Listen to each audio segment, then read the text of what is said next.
Bueno, estamos entonces en la escuela bíblica virtual de hoy, martes 26 de octubre. Estamos viendo la materia Panorama del Antiguo Testamento y vamos a la lección 3.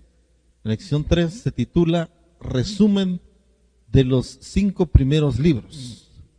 Resumen de los 5 primeros libros.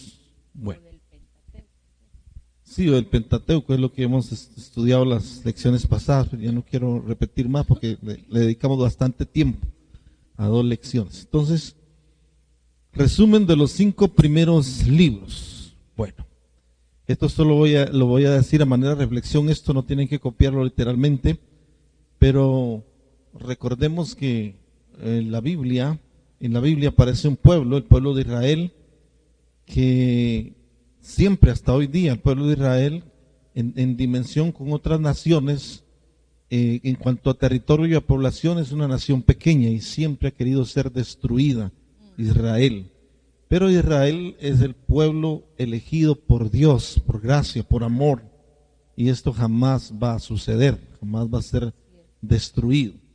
Pero bueno, vamos entonces al libro de Génesis. Dice resumen de los 5 primeros libros, que son Génesis, Éxodo, Levíticos, Números y Deuteronomio, ¿verdad? Vamos a detenernos, yo no sé si logremos hoy ver todos los 5 libros, sino hasta donde lleguemos, pero es importante que enfaticemos un poco más de los 5 libros, el libro de Génesis. ¿Por qué? Porque es el cimiento para todos los demás libros. Es como la columna vertebral de toda la Biblia. Génesis, escriba esto. Génesis significa nacimiento o comienzos. Génesis significa nacimiento o comienzo. De hecho, la palabra hebrea que se utiliza para Génesis es Bereshit, como suena.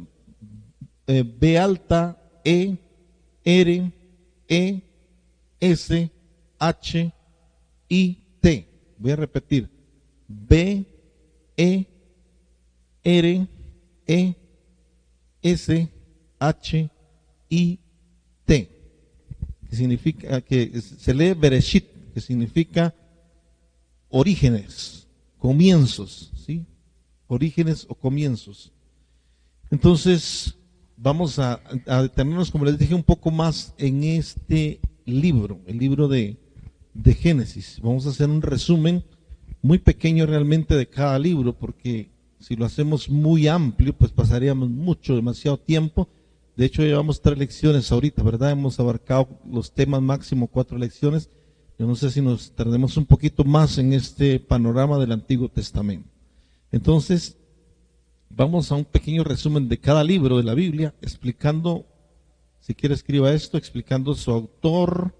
Vamos a explicar su autor, a quienes iban dirigidas las palabras escritas, autor, a quienes iban dirigidas las palabras escritas y la época en la que se escribieron.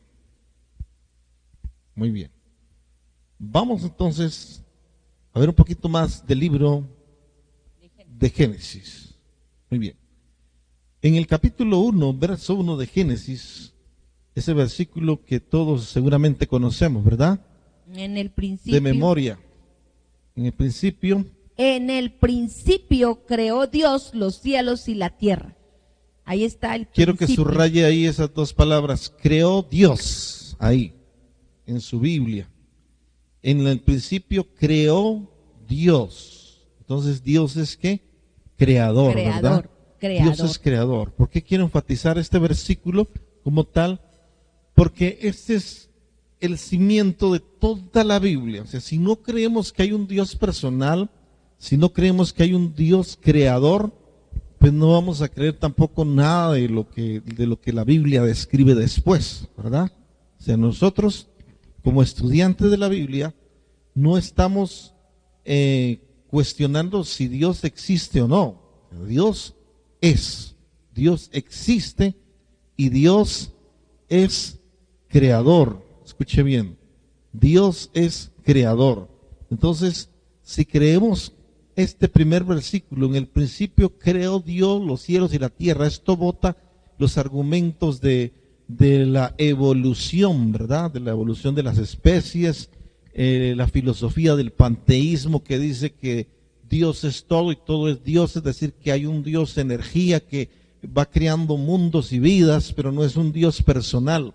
No, nosotros creemos que hay un Dios personal. En el principio creó Dios los cielos y la tierra. Ahí está el énfasis. Creó Dios. Hay un creador, hay un diseñador, hay un autor de todo.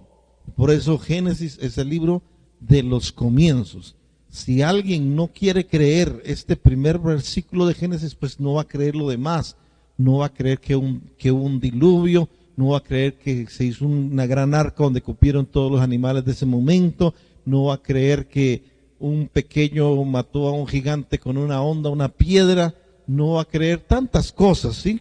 Para la gente serán solamente fábulas, historias, pero nosotros no, nosotros estamos convencidos de que hay un Dios creador y que la Biblia es verdaderamente la palabra de Dios, la revelación de Dios hacia los hombres. Amén. Amén. Muy bien, entonces este libro contiene, ¿qué contiene este libro, mi amor? Para que lo dictes ahí los que quieran tomar notas. No digas conmigo, ¿no?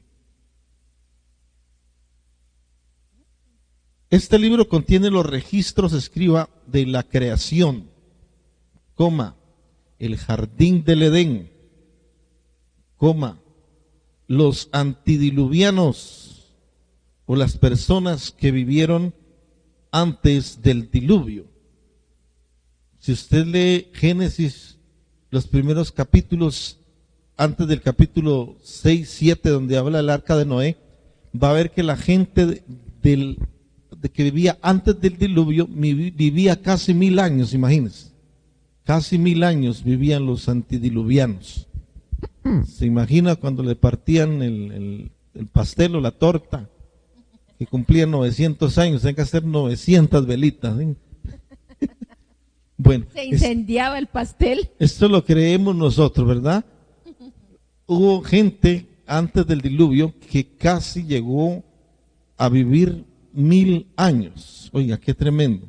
Entonces vemos el jardín del Edén, los antidiluvianos, el diluvio, la torre de Babel también, la dispersión de las razas cuando el Señor confundió, ahí en Génesis 11 está eso, la torre de Babel, cuando el Señor confundió la lengua de todos y cada uno habló en diferente idioma. Entonces ahí fue la dispersión de las razas y también encontramos en Génesis la vida de los patriarcas. ¿Quiénes son los patriarcas? Escriba lo siguiente. Los patriarcas son Abraham, con H en medio de las dos A y M al final, Abraham, coma, Isaac, coma, Jacob y José. Entonces, ¿quiénes fueron los patriarcas? Abraham, Isaac, Jacob y José. Es un dato bien importante que es fácil memorizar, ¿verdad? Recordemos, para su información, los que todavía no captan esto fácilmente, usted sabe que de Abraham nació el pueblo de Israel, ¿verdad? Entonces, cuando terminó el diluvio, cuando el arca encalló, cuando Noé salió, sus hijos fueron los que empezaron a poblar la tierra. Después Dios llama a Abraham para formar el pueblo o la nación de Israel. Abraham tuvo a Isaac después de casi 100 años, su esposa de 90 años, milagrosamente tienen a Isaac. Isaac tiene con su esposa gemelos, que son Esaú y Jacob, ¿cierto? Pero Esaú fue el que recibió la bendición porque Esaú la menospreció. Después de... Esaú recibió la bendición porque ser el primogénito. A él le correspondía, A él le correspondía. pero él no la valoró. Pero él la rechazó. Ajá, Porque prefirió más el hambre, el estómago, que la bendición del Padre. Él no valoró, No. cosa que Jacob sí. Jacob sí la deseó. Y muchos dicen que Jacob se la robó. No, Esaú se la vendió por un plato de lentejas. Así es. Hizo un Hicieron trato. un negocio con su hermano de que le vendiera la primogenitura porque él tenía hambre. Bueno, a él no le importaba ahorita la primogenitura, sino que tenía hambre. ahí vamos comentando y usted escribe lo que le parece más interesante. Jacob tuvo que huir. Jacob, después Dios le cambia el nombre a Israel. Jacob es el engañador. Israel es el príncipe de Dios. Oiga bien, le cambió el nombre. El nombre De Jacob, de de engañador pasó a príncipe de Dios. Y su nombre, Israel, ahí está. Israel, ahí viene la nación. Él tuvo 12 hijos. 12 hijos con prácticamente 4 esposas. No me pregunte por qué Dios permitió eso, pero lo permitió. Él trabajó por 2 esposas legítimas, 14 años, 7 por cada una, y cada una de ellas le dio su concubina o su sierva más cercana para que tuvieran hijos también. De ahí vienen las 12 tribus de Israel. Oiga bien, las 12 tribus de Israel, de ahí se formó la nación de Israel. Bueno, miremos otra cosita que me parece importante. Anote ahí, anote esto. Los 4 mandatos, oiga bien, los 4 mandatos de la gran comisión del Antiguo Testamento son, y vamos a ir a Génesis 1:28, los 4 mandamientos, los 4 mandatos o mandamientos de la gran comisión del Antiguo Testamento son, recordemos, míreme acá un momento, recordemos que en Mateo capítulo 28, ¿verdad?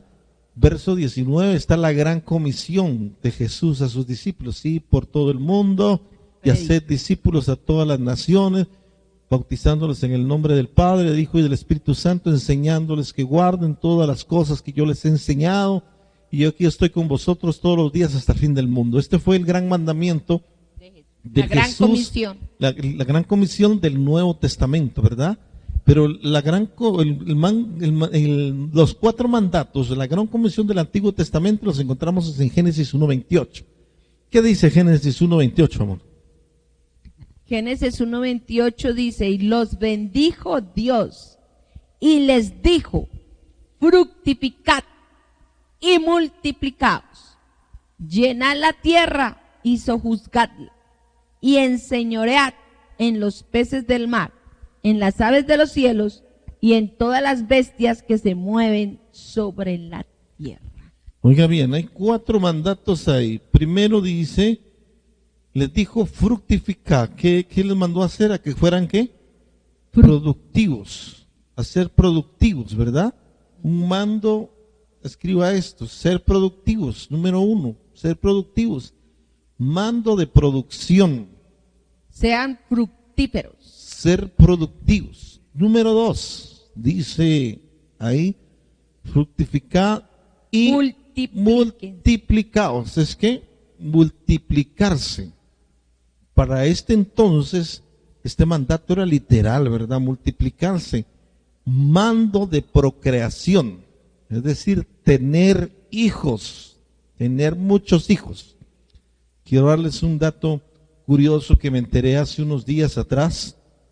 Usted sabe que el islamismo, que es la religión de los árabes, donde ellos inventan su propia doctrina diciendo que ellos van a ser los herederos del mundo. Sabe que Abraham tuvo un hijo fuera de la voluntad de Dios. Los que no saben, este hijo se llamó Ismael, ¿verdad? Ismael fue hijo de Abraham y de la sierva de Sara, que era Agar, una egipcia. Entonces, de ahí viene toda la descendencia de los árabes.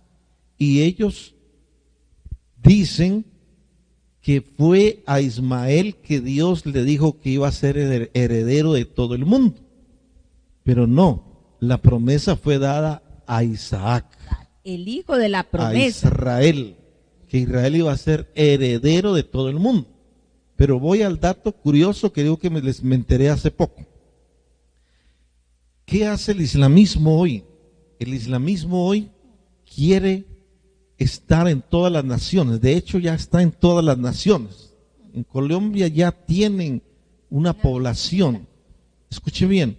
¿Y sabe qué? Me enteré del dato siguiente, que ellos dicen que quieren multiplicarse de esta manera, literalmente teniendo muchos hijos.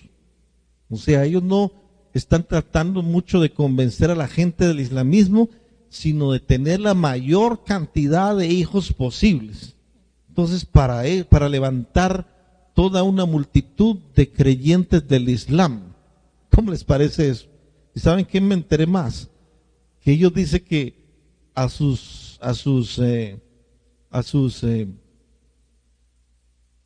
ciudadanos que siembran en todo el mundo. Por ejemplo, aquí vienen, digamos que unas 3 familias o 3 parejas jóvenes a Colombia. Ellos dicen, tengan todos los hijos que puedan. Nosotros como nación los vamos a mantener, les vamos a dar todo lo que necesitan. Porque necesitamos poblar el mundo y llenar el mundo con el Islam. ¿Cómo les parece eso? Tremendo.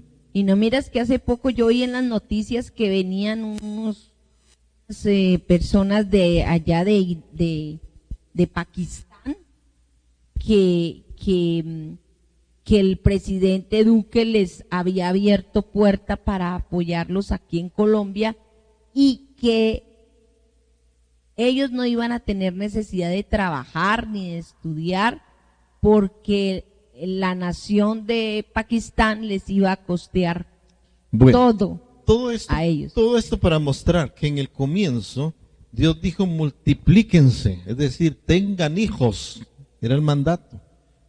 El primero fue fructifíquense, sean productivos.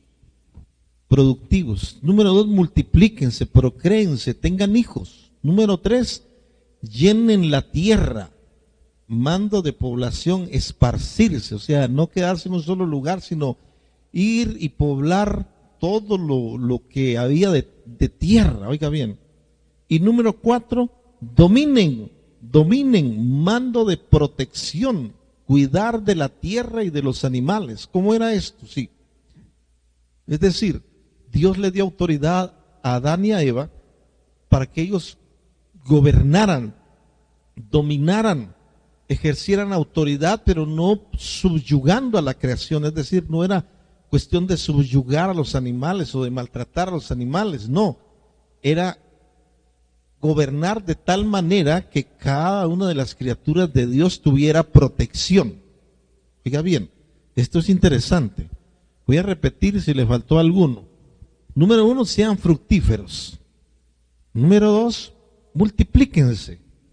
Número 3, llenen la tierra. Y número 4, dominen, tengan autoridad. Mire, qué tremendo esto que fue el mandato del Señor. ¿Recuerdan los que han estado los domingos en la serie de la sanidad del alma, sanidad interior, que dentro de los planes del enemigo está destruir a cada persona que nace para que el propósito de Dios no se cumpla? Pues así ha sido con el pueblo de Israel, tratando de exterminarlos, y así ha sido con la voluntad de Dios. Por ejemplo, vamos a ver, escriba esto: las 4 historias, conexión a los 4 mandatos. Escriba esto: las 4 historias, conexión a los 4 mandatos. ¿Cuáles 4 mandatos? Los que vimos anteriormente: fructifíquense, multiplíquense, llenen la tierra, ejerzan dominio. Ahora vamos a ver las 4 historias, conexión a los 4 mandatos. Oiga bien: Adán y Eva. Escriba esto: Adán y Eva. El pecado es definido, punto y seguido. El hombre no dominaba a los animales, punto y seguido. Al contrario, el hombre permitió que la serpiente lo dominara. ¿Se dio cuenta? El mandato era: ejerza dominio, ejerza gobierno sobre todas las criaturas, sobre todos los animales. ¿Y qué hizo Adán y Eva? Se dejaron dominar por la serpiente. Por supuesto, en la serpiente estaba disfrazado Satanás. Pero ¿sabe qué? Ellos podían haber tenido la decisión y la autoridad de no dejarse influenciar o dominar por la serpiente. Ellos decidieron escuchar la voz de la serpiente. Porque ellos tenían el dominio sobre los animales. Exacto. Ellos lo tenían. Pero ahí vemos entonces cómo los mandatos de Dios fueron, ¿cómo se dice? Por el enemigo. Fueron, podríamos decir, interrumpidos, ¿sí? Por el enemigo. Mire pues, en esto del dominio, la segunda historia, Caín y Abel. Caín y Abel. Estos son los dos primeros hijos de Adán y Eva, ¿verdad? El primero fue ¿quién? Caín. Caín. El segundo, Abel. Abel. ¿Quién mató a quién? Espero que sepa esto, ¿verdad? No voy a decir que... No va a decir que el COVID.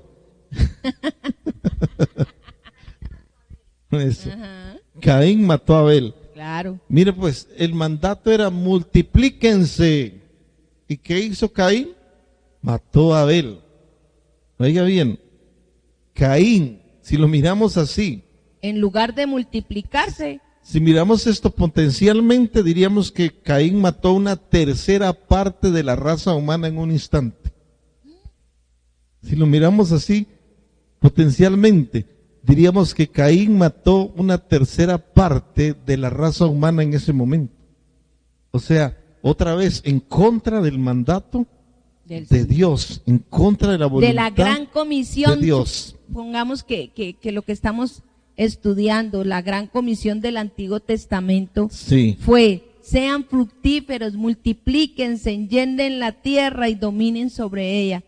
Pero en estas 4 conexiones vemos que no se cumplió lo que Dios dijo que se hiciera.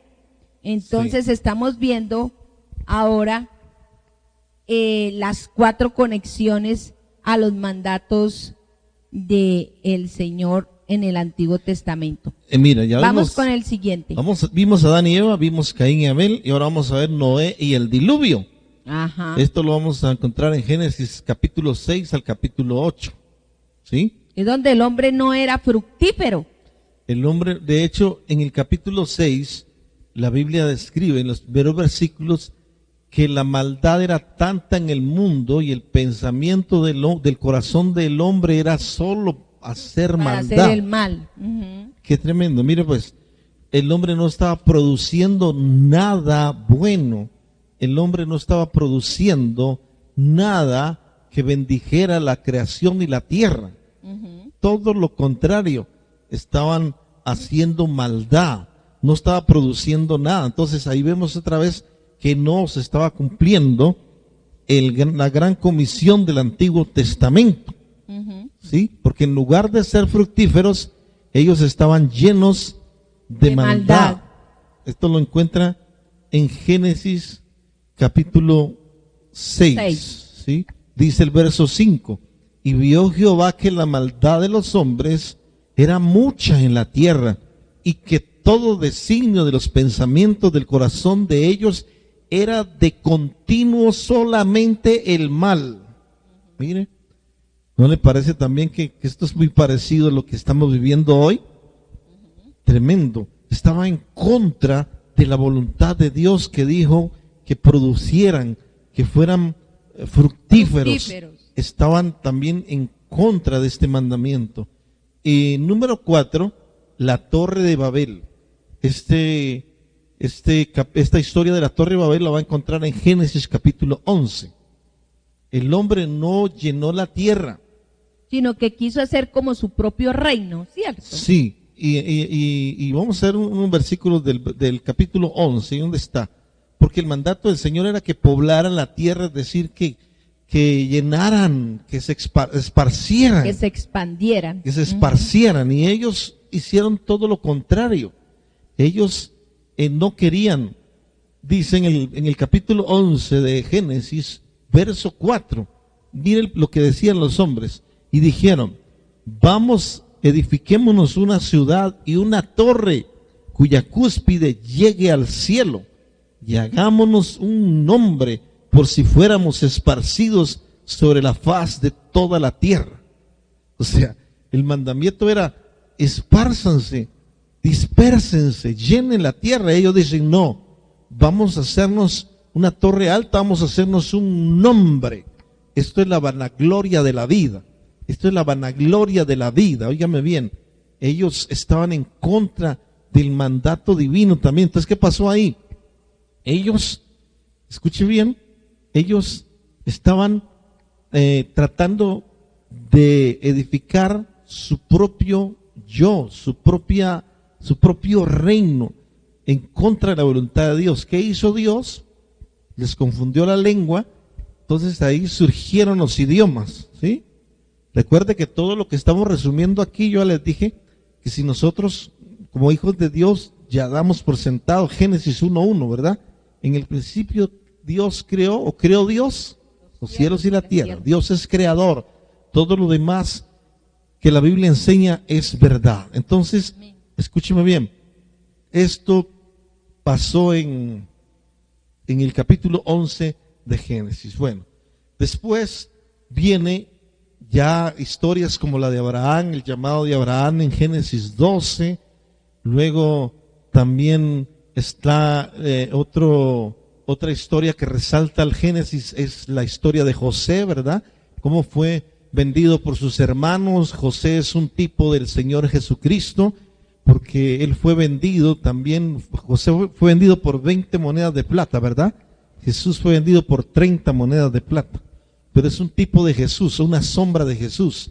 Llegó a Egipto, y ahí en Egipto también simbólicamente él fue el salvador de la gente de esa época, porque la hambruna que vino sobre la tierra iba a matar a todos, pero Dios levantó a José como gobernador de Egipto, y él, con la sabiduría que Dios le dio, logró preservar grano de trigo y logró preservar por 7 años la vida de la gente que poblaba toda esa parte del mundo. Escuche bien, esto es importante. Génesis termina, de hecho, de esa manera, ¿verdad? Con la muerte de Jacob, y después con la muerte de José, y con el mandato de José, que les dice que cuando salgan de Egipto no se olviden de llevar sus huesos.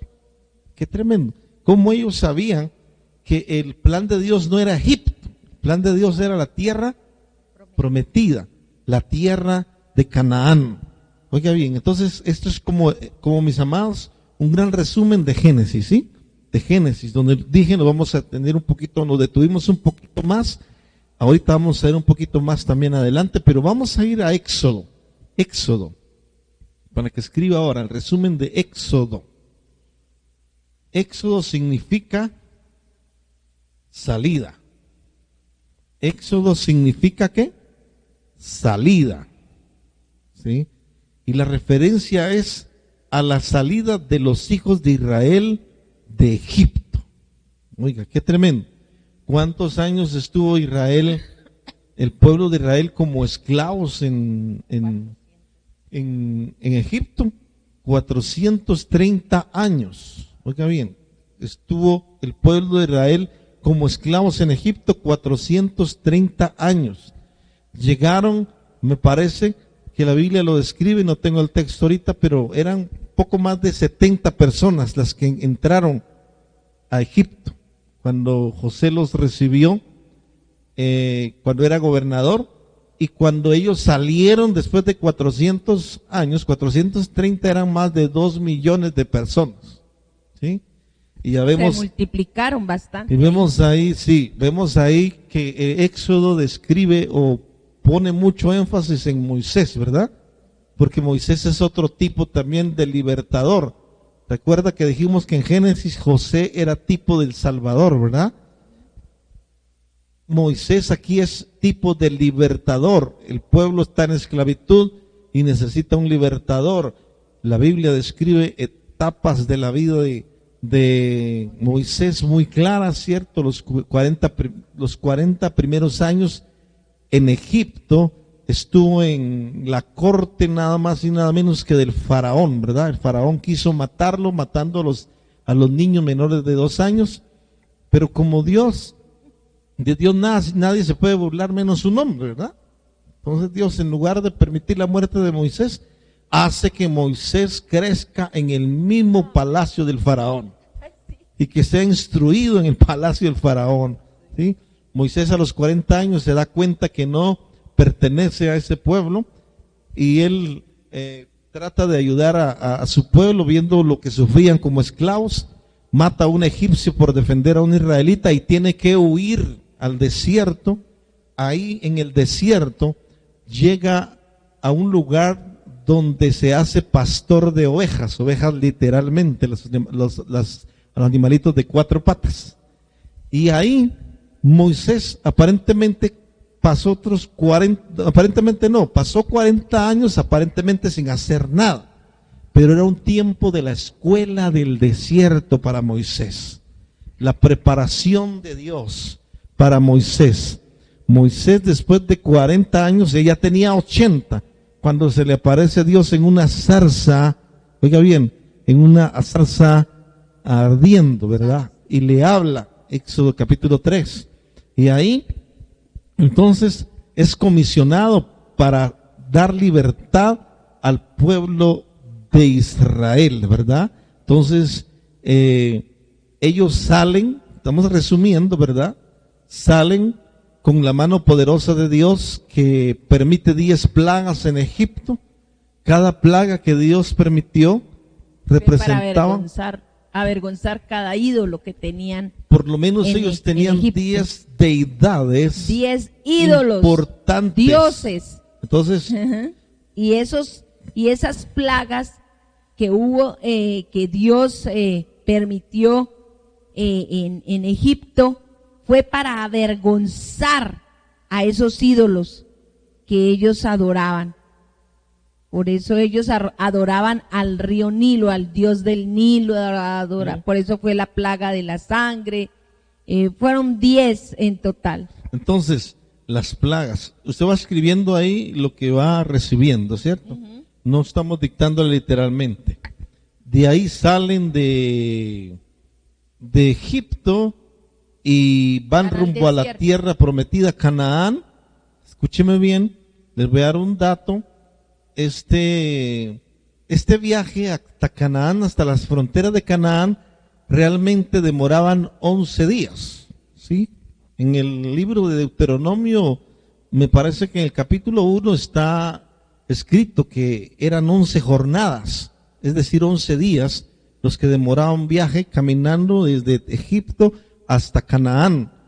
Ellos sabemos que llegaron en 40 días y por no obedecer a Dios que entraran, se tardaron 40 años. O sea, ellos después de 40 días estaban en las fronteras, pero ellos no quisieron entrar. Entonces Dios trajo un juicio y dijo 40 años en el desierto, hasta que mueran todos los que vieron las señales, los milagros, las plagas en Egipto. Y los niños que ellos dijeron, nuestros niños van a morir en el desierto, Dios permitió que esos niños entraran a la tierra prometida. Entonces, fueron los que entraron con Josué a la tierra prometida. Entonces, este peregrinaje, yo tengo una serie sobre eso, en otro momento que Dios nos guíe, vamos a dar la serie que se llama La Escuela del Desierto. Oiga bien, porque ahí en el desierto el Señor quería era que aprendieran a confiar en Él, que ya no pensaran en Egipto, porque Egipto para ellos, a pesar de que eran esclavos, ellos estaban también tan acostumbrados a esa esclavitud que no querían salir, no querían tomar riesgos. Muy bien, y entonces no querían confiar en Dios, ellos, sino en ellos y en lo que habían vivido en Egipto. Entonces, ellos salieron de Egipto, pero su corazón se quedó en Egipto. ¿Cómo lo vemos? Porque cuando ellos estaban en una dificultad decían, mejor nos hubiéramos quedado allá, mejor hubiéramos estado allá, mejor, hasta dijeron, mejor hubiéramos muerto allá, que allá habían tumbas, aquí en el desierto no hay nada. Entonces, todo eso Dios lo permitió para que ellos aprendieran a confiar en Dios, y solo hubieron 3 que creyeron: Moisés, Josué, Caleb, 4, y Aarón. Diga bien, todos los demás no llegaron, no pasaron el curso de la escuela del desierto. Qué tremendo. Y nosotros también pasamos una escuela en el desierto. En Éxodo 20 encontramos los 10 mandamientos. Es otra narración importante del libro de Éxodo, ¿verdad? En el capítulo 20 de Éxodo encontramos los 10 mandamientos, los cuales son la base del código moral de la civilización. Oiga bien, la base del código moral de la civilización o de la humanidad dadas por Dios. Entonces, Éxodo significa salida. Una comparación con nosotros. Egipto para nosotros representa el mundo, la corriente del mundo, la manera de pensar del mundo, la manera de vivir del mundo, de la gente en el mundo. Nosotros somos llamados a salir de ese sistema y entrar en el plan y propósito de Dios, en las normas, valores y virtudes del reino de Dios. Éxodo entonces significa salida. Por eso en el capítulo 12, si quiere escribir eso, que describe el Cordero Pascual, ¿cierto? Ahí dice que ahí tenemos tipificado al Señor Jesús cuando Dios ordenó que se degollaran un cordero por familia, que se untara sangre, ¿verdad?, en los dinteles y en los postes, y por ahí no habría mortandad. Pero ¿sabe qué? También el Señor les mandó ahí en Éxodo 12 que ellos comieran la cena pascual y vestidos, listos, preparados para salir. Esto quiere decir que ellos tenían que mostrar ganas de salir de ese sistema de esclavitud. Para nosotros también es igual. Nosotros tenemos que mostrarle a Dios ese deseo de querer salir de la corriente del sistema del mundo y llegar a vivir bajo los parámetros, mandamientos y valores del reino de Dios. Esto debería ser el anhelo de cada hijo de Dios. Amén. Vamos entonces al siguiente libro, que es Levítico. Levítico. Estamos haciendo un breve resumen de cada libro del Pentateuco. Vamos con el libro de Levítico. Levítico, su nombre viene de uno de los hijos de Jacob, o sea, uno de los 12 patriarcas, que se llamaba Leví. Y el libro de Levíticos describe al sacerdocio que vendría de la tribu de los descendientes de Leví. Es decir, Dios escogió la tribu de Leví para que ellos fueran los sacerdotes de ese tiempo, de ese pacto mosiánico, ¿sí? De la ley de Moisés, mosiánico, Moisés, ¿sí? Entonces, ahí en el libro de Levítico, vamos a hacer un resumen más corto, porque el libro de Levítico está lleno de mandamientos, de ordenanzas, de vestiduras, de dietas alimenticias, también de mandamientos sobre salubridad, bueno, sobre higiene, todo sobre moral. Lo describe Levítico, y también los sacrificios, cada sacrificio que describe el libro de Levítico en ordenanza para que los sacerdotes lo hicieran, representan o es la sombra o figura de Jesucristo, ¿cierto? Cada animal degollado, cada animal sacrificado nos hablaba de la llegada del Cordero de Dios que quita el pecado del mundo, ¿sí? Por eso el libro de Levítico es un libro de ceremonias, ritos, sacrificios, rituales. Oiga bien, todo esto, dígame bien, por eso es que nosotros vemos que en este libro, por ejemplo, nosotros ya como hijos de Dios no podríamos vivir de acuerdo a esto.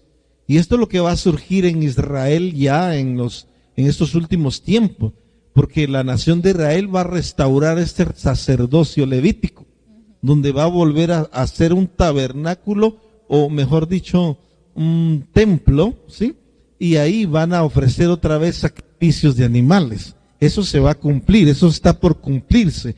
Cuando Israel vuelva a los rituales, a las ceremonias, que se hacían en el tabernáculo. Oiga bien, según las enseñanzas de Moisés, según la tribu de Leví. Nosotros sabemos que ya ese sacerdocio quedó sin efecto. ¿Por qué? Porque el Señor Jesús, siendo sumo sacerdote, ya él no era de la tribu de Leví, sino de la tribu de Judá. Jesús vino de la tribu de Judá. Y el sacerdocio levítico quedó abolido, oiga bien, por el sacerdocio de Jesús. Un sacerdocio donde él era el sacerdote, él era la ofrenda, su sangre derramada era para la salvación de la humanidad. Oigan bien, todo en uno. Qué tremendo. ¿No para eso esto maravilloso? El sumo sacerdote es Jesús. Esto es maravilloso, ¿cierto? Entonces, ¿qué nosotros, usted puede leer el Levítico y quizás si usted no tiene conciencia de lo que significa cada una de las cosas, pues lo va a encontrar aburrido, ¿no? Que póngase de esta manera el traje, el sacerdote tiene que ser así, de lino, los calzoncillos también, bueno, el pectoral, todo eso tiene un significado, pero uno no puede meterse, hay gente que se mete a analizar cada detallito de esto, ¿cierto? Cada detallito, y no que esté mal, pero como que se va perdiendo el énfasis de que esto era solamente figura, sombra de lo que sería el verdadero sacerdocio. Oiga bien, entonces Levítico está lleno de rituales, ceremonias, tradiciones, ¿sí? Y un pueblo escogido, el pueblo de Leví, para que ejerciera el sacerdocio. Vamos al siguiente libro, Números.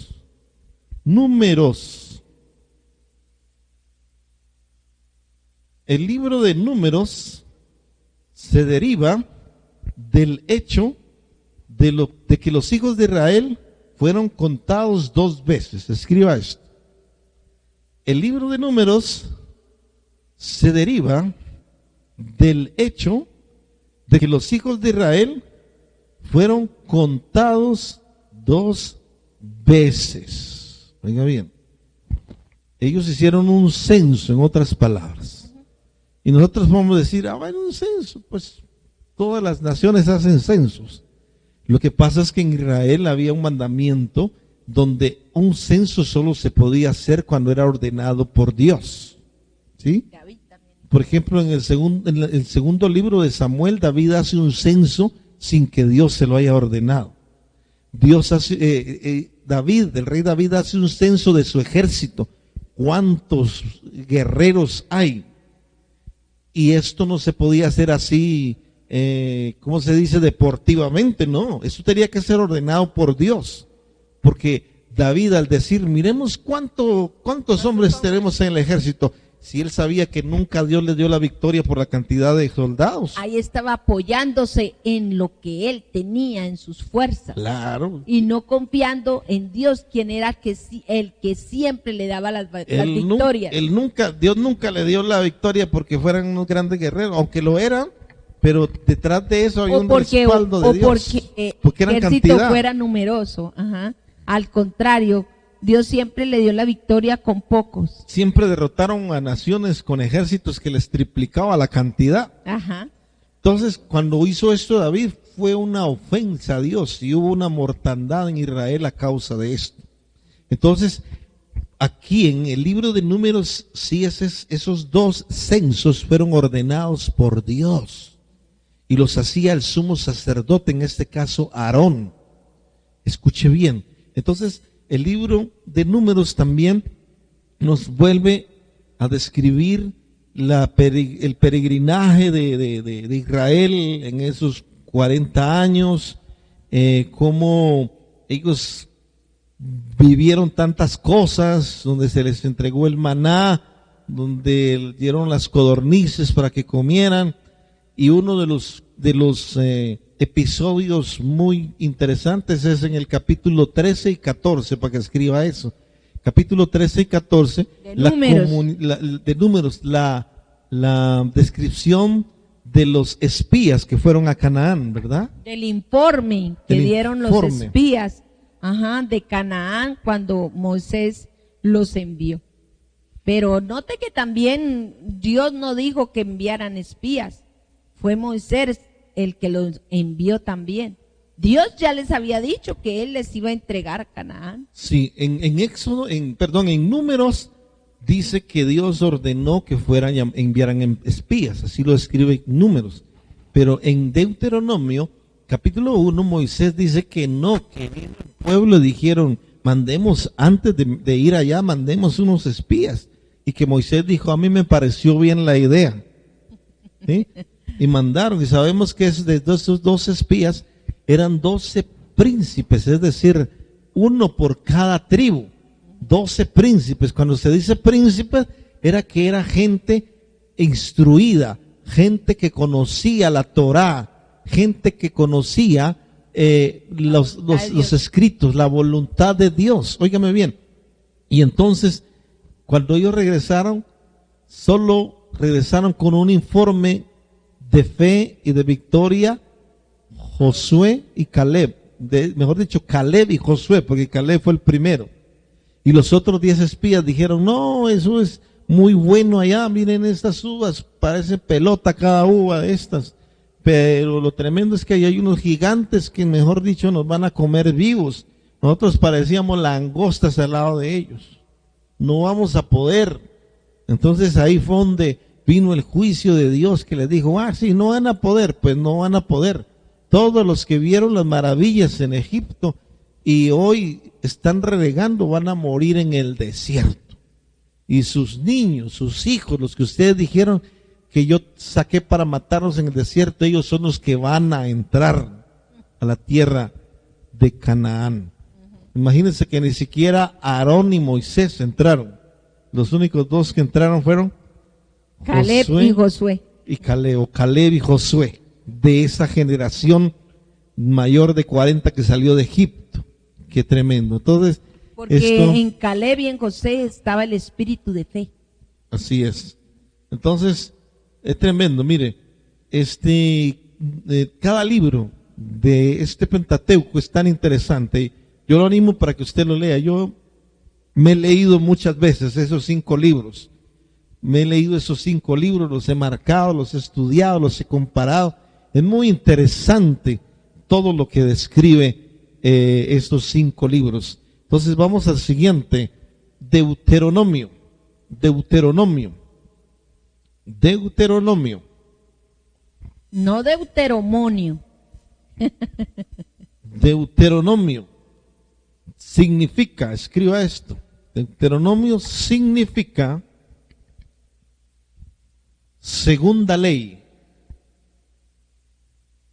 Deuteronomio significa segunda ley o la segunda entrega de la ley. O la segunda entrega de la ley. ¿A qué se refiere esto? Se refiere a que no que hubiera otra ley distinta a la primera, sino que se promulgó, escuche bien esto, a oídos de los que eran niños cuando salieron de Egipto. Entonces, ¿qué hace Deuteronomio? Vuelve como a recopilar todo lo que Dios había enseñado a las nuevas generaciones. A las nuevas generaciones. Esto es bien importante. Lo diferente del Talmud, ¿verdad? Y el Mishá. Que ya llegaban a las siguientes generaciones, pero todas distorsionadas. Sí, mientras que esto era la ley escrita. Mientras que esta era la ley escrita está la Torá. Y mire qué tremendo, porque los viejos que salieron de Egipto murieron en el desierto porque no hubo una transformación de mentalidad en ellos. no pasaron la prueba del desierto, la escuela del desierto. O el proceso, porque es que esa escuela del desierto es un proceso, es una transformación, Así ¿verdad? Es una transformación en nuestras vidas cuando pasamos por esa escuela del desierto. Mire qué tremendo, porque los niños, los que salieron, estos niños, sí, si usted ve, vamos a ver más adelante, hoy no lo vamos a ver ya, pero los que entraron con Josué a la tierra prometida fueron los que en ese tiempo eran niños y ahora eran ya hombres mayores de 40 años. Y ese era un ejército obediente, un ejército que seguía instrucciones, un ejército que confiaba en Dios. ¿Sabe? Por ejemplo, les voy a dar un solo ejemplo. Cuando el pueblo de Israel cruzó el Mar Rojo, ¿sí? Ahí ellos renegaban y decían, a morir nos trajiste, nos vamos a ahogar aquí, hubiéramos muerto en Egipto, no. Y mientras que el pueblo que entró a Canaán cruzando el Jordán, dice que antes de cruzar el Jordán, ellos descansaron 3 días ahí antes de cruzarlo. Es decir, descansaron en la palabra que Dios le había dado a su líder, a Josué. Ellos confiaban, ella no preguntaba, Moisés, pero ¿cómo vamos a cruzar este río? Josué, perdón. ¿Cómo vamos a cruzar este Jordán, Josué? ¿Por qué nos trajiste aquí? No, ya ninguno decía eso. Todos tenían plena confianza que si Dios dijo, van a cruzar el Jordán, Dios iba a hacer camino en el Jordán. Y lo tremendo es que cuando fueron a cruzar el Jordán, dice la Biblia que Dios le dijo a Josué que mandara a los sacerdotes, a los levitas de primero con el arca, que a medida que los levitas iban pisando el río, se iba secando el río. Se iba secando el río. Entonces, sí, esa es una actitud de fe. Eso es bien lindo para estudiarlo, pero más adelante lo vamos a estudiar. Entonces, con esto terminamos el panorama de los 5 primeros libros, el Pentateuco. El capítulo final de Deuteronomio registra la muerte de Moisés. Oiga bien. Quiero ahora que escriba lo siguiente, con esto vamos a terminar. Esto sí, ahorita sí, haga así su mano, porque va a escribir un poquito ahorita, lo que le voy a dictar. Prepara esa manito. Entonces, escriba, temas de la Torá. Voy a darles como unos encabezados. Temas de la Torá, es decir, de los 5 libros. Recuerden que Torá se escribe T-O-R-A-H, termina en H. Temas de la Torá. Número 1, escriba esto.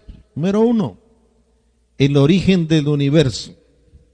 Todo esto es un resumen, ¿cierto, mi amor? Sí, de la Torá. Son como encabezados. Temas de la Torá. Número 1, el origen del universo. Génesis 1. Para que escriba ahí, Génesis 1. Número 2, el origen de la humanidad. Génesis 1 y 2. Voy a repetir otra vez. Número 1, el origen del universo. Génesis 1. Número 2, el origen de la humanidad. Génesis 1 y 2. Número 3, el origen de la familia.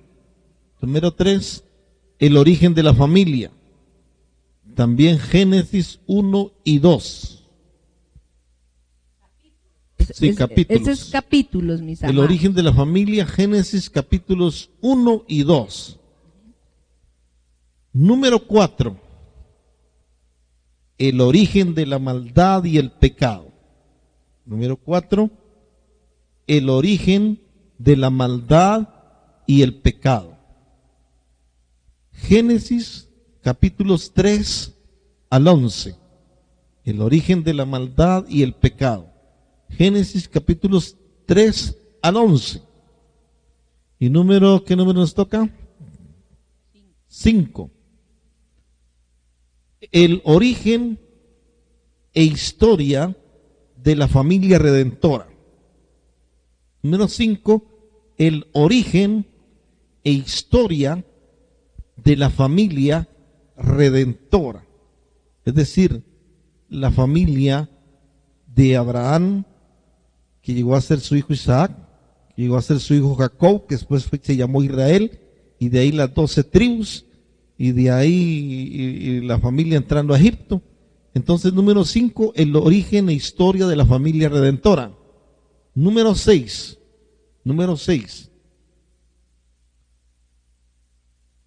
El origen e historia de la familia redentora. Génesis, los capítulos, escriba esto, Génesis, los capítulos del 12 al 50. El origen e historia de la familia redentora. Génesis, capítulos del 12 hasta el 50. Oiga bien, número que nos toca 6. Siembra del primogénito de la familia. Siembra del primogénito de la familia. Esto lo encontramos en Génesis capítulo 50. Siembra del primogénito de la familia, Génesis capítulo 50. Número 7. Gestación de la familia redentora. Número 7. Gestación de la familia redentora. Esto está en Éxodo capítulo 1 y capítulo 2. Gestación de la familia redentora. Éxodos capítulo 1 y 2. Es decir, de la familia de Moisés. Número 8. Número 8. Primer éxodo de la familia redentora. Número 8. Primer éxodo de la familia redentora. Y esto lo tenemos en Éxodo capítulos 3 al 18. Éxodos capítulo 3 al 18. Número 9. Pacto de la familia redentora. Pacto de la familia redentora. Esto lo encontramos en Éxodo capítulo 19 al capítulo 40. Capítulo 19 al capítulo 40. Es decir, y ahí está hablando, nos referimos a la familia como al pueblo de Israel, ¿cierto? Que recibió las leyes. Número 10. Número 10. Sacerdocio de la familia redentora. Número 10. Sacerdocio de la familia redentora. Número 10. Sacerdocio de la familia redentora. Esto lo vemos en todo el libro de Levítico. Escriba ahí, todo el libro de Levítico. Número 11. Número 11. Tropiezo y exilio de la familia redentora. Tropiezo y exilio de la familia redentora. Esto lo vamos a encontrar en todo el libro de Números, pero específicamente en los capítulos 14 en adelante. Fue cuando ellos desobedecieron, los espías vinieron con una mala información y la sentencia fue 40 años en el desierto. Tropiezo y exilio de la familia redentora. Número 12. Número 12. Renovación del pacto y repetición de la Torá. Número 12. Renovación del pacto y repetición de la Torá. Esto lo encontramos en Deuteronomio, capítulos del 1 al 28. capítulos del 1 al 28, renovación del pacto y repetición de la Torá. Número 13, profecías de redención. Profecías de redención. Esto lo encontramos en Deuteronomio, los capítulos 29 al 32. Deuteronomio, capítulos 29 al 32. Y finalmente, número 14, con eso terminamos. Sombra de la entrada final a la tierra prometida y restauración final. Sombra de la entrada final a la tierra prometida y restauración final. Esto lo encontramos en Deuteronomio capítulo 33. Bueno, con esto cerramos esta noche. Voy a terminar la grabación para que enseguida podamos interactuar un momento. Permítame entonces.